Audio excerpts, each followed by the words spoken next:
एक बार कुछ ऐसी ही घटना घटी। आज से लगभग 2500 साल पहले पुराने चाइना में एक संत पैदा हुए।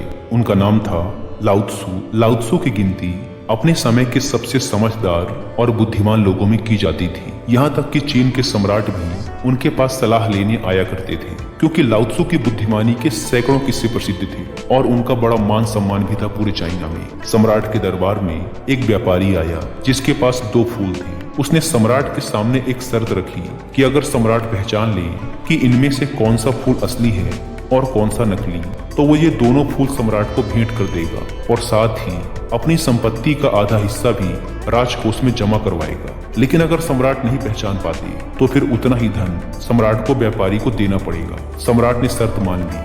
अब सम्राट के सामने 2 फूल लाए गए, जिनमें से एक असली था और दूसरा नकली। लेकिन उन दोनों में फर्क कर पाना बड़ा मुश्किल था, क्योंकि देखने में दोनों बिल्कुल एक जैसे लग रहे थे। जिस कारीगर ने उस नकली फूल को बनाया था वह इतना कुशल था कि उसने इतनी बारीकी से असली फूल की नकल की थी कि दोनों में फर्क ढूंढ पाना बड़ा मुश्किल हो रहा था। अब सम्राट उलझन में पड़ गए और जैसे ही सम्राट संकट में पड़े उन्हें याद आई लाओ त्सु की। लाओ त्सु को बुलावा भेजा गया, क्योंकि लाओ त्सु की समझदारी के किस्से बड़े मशहूर थे, इसीलिए व्यापारी भी थोड़ा सा घबरा गया। हालांकि वह लाओ त्सु से कभी मिला नहीं था, लेकिन उसने उनके बारे में सुना बहुत था कि लाओ त्सु बहुत ही बुद्धिमान व्यक्ति हैं। लाओ त्सु तक संदेशवाहक ने संदेश भेजा कि सम्राट एक दुविधा में फंस गए हैं। 2 फूलों में पहचान करनी है, लेकिन सम्राट पहचान नहीं पा रहे हैं। लाओ त्सु सम्राट के दरबार में पहुंचे। लाओ त्सु ने उन दोनों फूलों को बड़े ध्यान से देखा और उनमें फर्क पहचानने का प्रयास किया, लेकिन लाओ त्सु भी दुविधा में पड़ गए।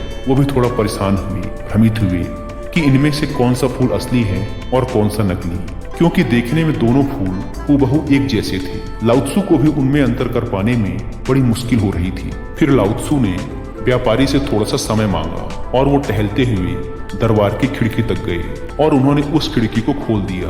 थोड़ी ही देर में बाहर से एक मधुमक्खी उड़ती हुई आई और वो जाकर उन दोनों फूलों में से एक के ऊपर बैठ गई और यह देखकर लाओ त्सु के चेहरे पर एक हल्की सी मुस्कुराहट फैल गई। सम्राट समझ गए कि लाओ त्सु ने इस दुविधा का हल ढूंढ लिया है, असली फूल को पहचान लिया है। तभी लाओ त्सु ने कहा कि बाएं हाथ की तरफ रखा हुआ जो फूल है वो असली है और दाहिने हाथ की तरफ रखा हुआ फूल नकली है। व्यापारी बड़ा हैरान हुआ, क्योंकि वह भी कभी कभी बीच बीच में यह भूल जाता था कि कौन सा फूल असली है और कौन सा नकली। उसे भी याद रखने में बड़ी परेशानी होती थी। उसने आश्चर्यचकित होकर लाओ त्सु से पूछा कि आपने पहचाना कैसे? लाओ त्सु ने कहा कि मनुष्य की आंखों को धोखा दिया जा सकता है, लेकिन इस प्रकृति को, ताओ को धोखा नहीं दिया जा सकता। प्रकृति को लाओ त्सु ताओ कहा करते थे। इन फूलों को देखकर इंसान भले ही अपनी आंखों के कारण धोखे में पड़ जाए, लेकिन एक मधुमक्खी को धोखा नहीं दिया जा सकता। मधुमक्खी आकर हमेशा एक असली फूल पर ही बैठेगी। तो यह थी एक छोटी सी कहानी लाओ त्सु की बुद्धिमत्ता के बारे में।